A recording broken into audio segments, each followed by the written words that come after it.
নমস্কার, আমার YouTube channel দিশারিতে সকল ছাত্রছাত্রীকে স্বাগত জানাই। সকলে ভালো আছো তো? আজ ক্লাস 10-এর বাংলা টেক্সট বুক সাহিত্য সঞ্চয়ন পাঠ্যপুস্তকের হারিয়ে যাওয়া কালি কলম প্রবন্ধটি আমি বোঝাবো। একটু ধরে ধরে বুঝতে হবে, কারণ তোমরা জানো হারিয়ে যাওয়া কালি কলম থেকে মাধ্যমিকে মান 5-এর প্রশ্ন হবে আর শর্ট কোয়েশ্চেন আসবে। শর্ট কোয়েশ্চেনের জন্য আমাদের খুব ভালো করে খুঁটিয়ে খুঁটিয়ে প্রবন্ধটা বুঝতে হবে।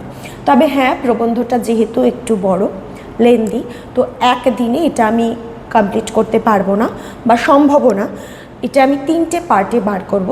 তোমরা সাথে থেকো, অবশ্যই দেখো। পুরোটা দেখলে আশা করি সমস্ত প্রশ্নের উত্তর তোমরা এই চ্যানেল থেকেই পেয়ে যাবে। আর হাতে পেন্সিল রেখো, যেখানে আন্ডারলাইন করতে বলবো অবশ্যই আন্ডারলাইন করো। গুরুত্বপূর্ণ লাইনগুলো আমি পড়াতেই বলে দেব। হারিয়ে যাওয়া কালি কলম প্রবন্ধের লেখক শ্রীপান্থ, যার আসল নাম নিখিল সরকার। আমাদের এই পাঠ্য হারিয়ে যাওয়া কালি কলম নেওয়া হয়েছে তার কালি আছে কাগজ নেই, কলম আছে মন নেই প্রবন্ধ গ্রন্থ থেকে। লাইন ধরে ধরে একটু বুঝিয়ে দিয়ে আমি একটু ভালো করে মন দিয়ে শোনো। কথায় বলে কালি কলম মন, লেখে 3 জন।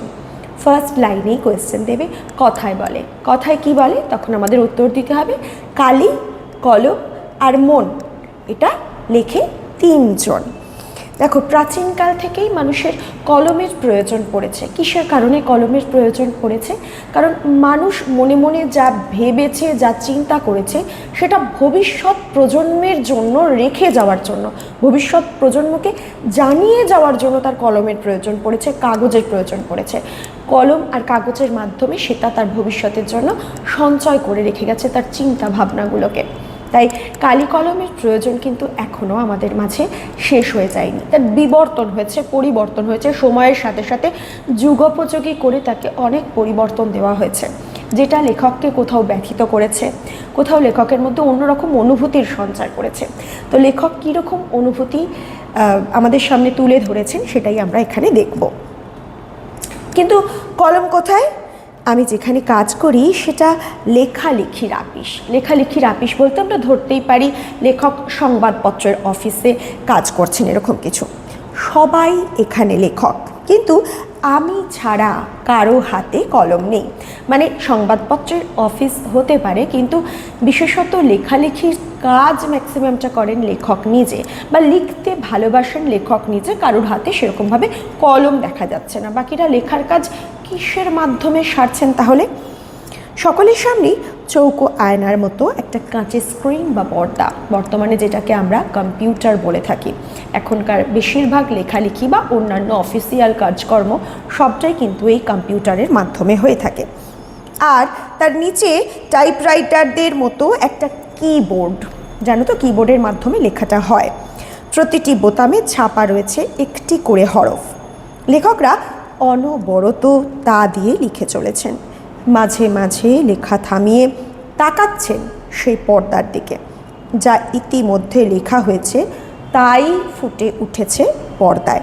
আমি যা লিখি ওরা ভালোবেসে আমার লেখাকেও এভাবে ছাপার জন্য তৈরি করে দেন।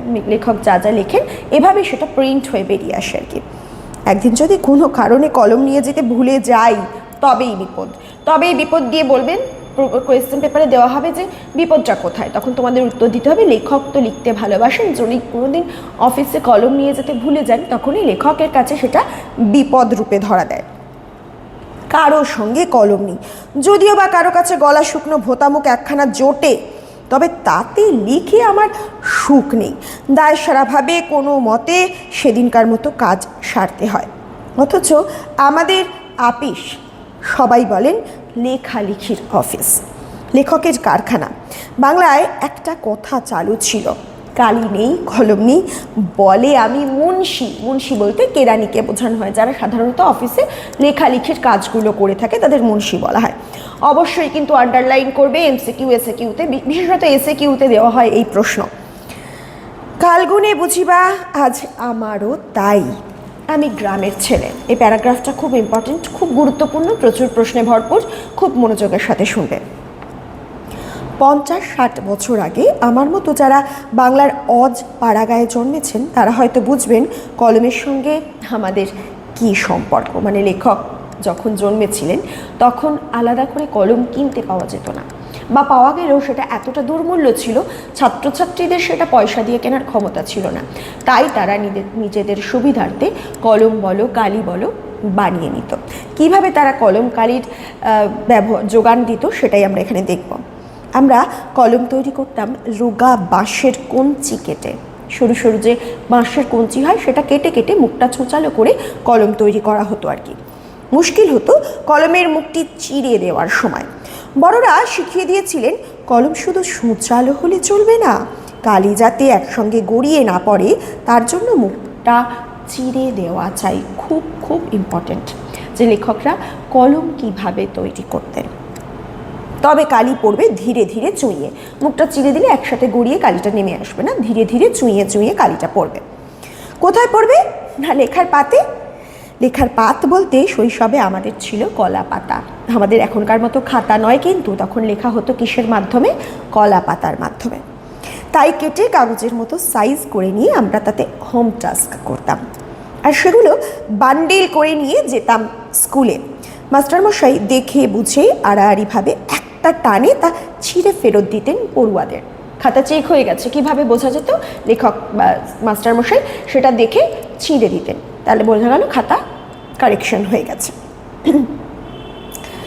বান্ডিল করে নিয়ে যেতাম, ফেরত দিতেন পড়ুয়াদের। আমরা ফেরার পথে কোনো পুকুরে তা ফেলে দিয়ে আসতাম। বাইরে ফেললে গরু খেয়ে নিলে অমঙ্গল। অক্ষর জ্ঞানহীনকে লোকে বলে ওর কাছে ক অক্ষর গোমাংস। আগেকার দিনে মানুষ যারা মুখ্য, যাদের অক্ষর জ্ঞান নেই, তাদেরকে বলতো তোমার কাছে তো ক অক্ষর গোমাংস, অর্থাৎ তোমার এক একটা ক অক্ষর তোমার কাছে গরুর মাংসের মতো, অমঙ্গল সূচক, তুমি জানো না যেটা। গরুকে অক্ষর খাওয়ানো নাকি পাপ, গরু অক্ষর খেয়ে নিলে যে পাপ হয় সেটাকে এই ক অক্ষর গোমাংসের সাথে লেখক তুলনা করেছেন। আমরা কালিও তৈরি করতাম নিজেরাই।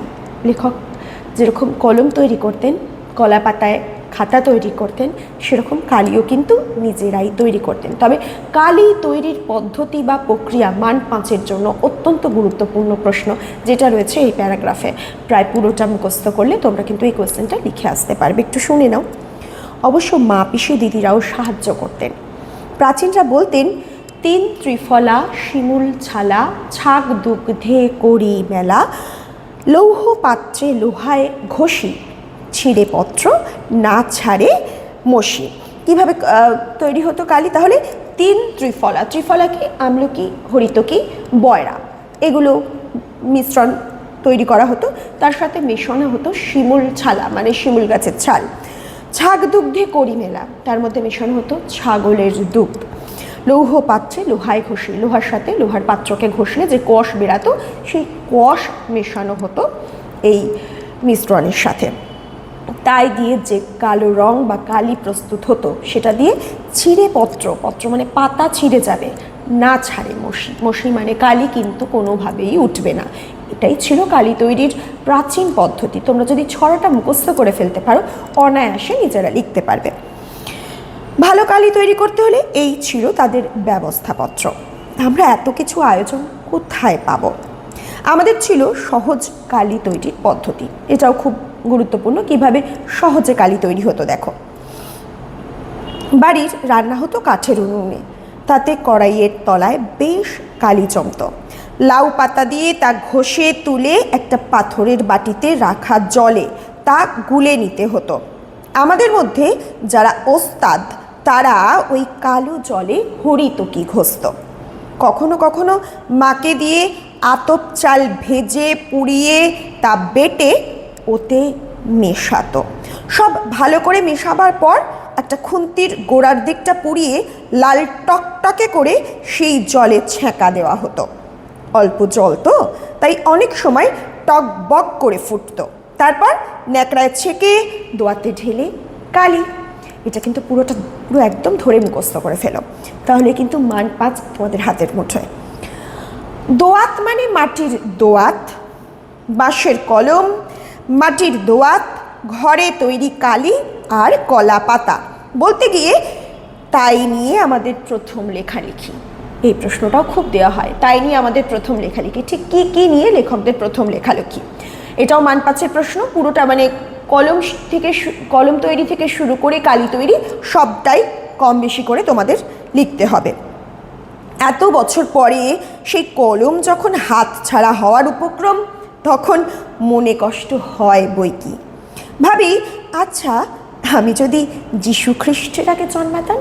লেখকের মনে হয়েছে যে লেখক একটু পুরনো দিনে চলে যান, পুরনো দিনে কলম কিভাবে ব্যবহার হতো, বা কোন সম্প্রদায়ের মানুষ, কোন প্রজাতির মানুষ, কোন দেশের মানুষ কিভাবে কলম ব্যবহার করতেন, লেখক সেটা তুলে ধরেছেন।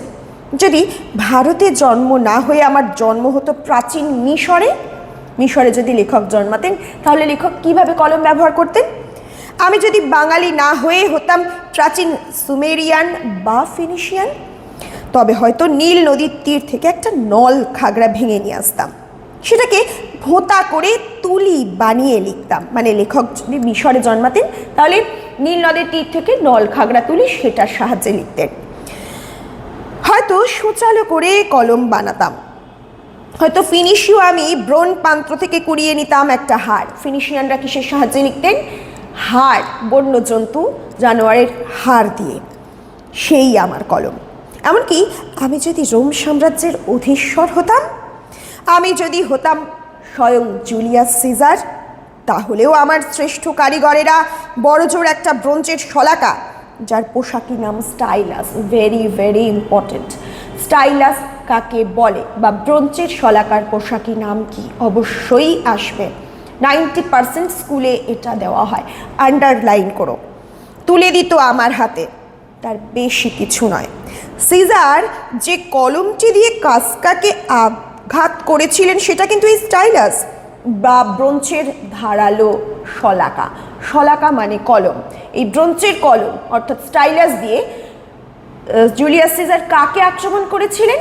কাসকাকে।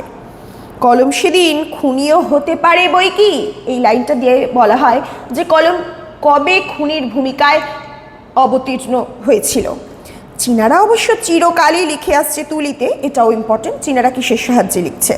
তাদের বাদ দিলে এই সেদিন পর্যন্ত বিশ্বের জ্ঞানাঞ্জন শলাকা ছিল সর্বার্থেই শলাকা, তা বাঁশের হোক, নলখাগড়ার হোক, পাখির পালক আর ব্রোঞ্জেরই হোক। আজ এইটুকুই থাকুক, পরের পর্বের জন্য তোমাদের একটু অপেক্ষা করতে হবে। আমি কিছুদিনের মধ্যেই পরের পর্ব আবার বার করে দেব। ধন্যবাদ পাশে থাকার জন্য।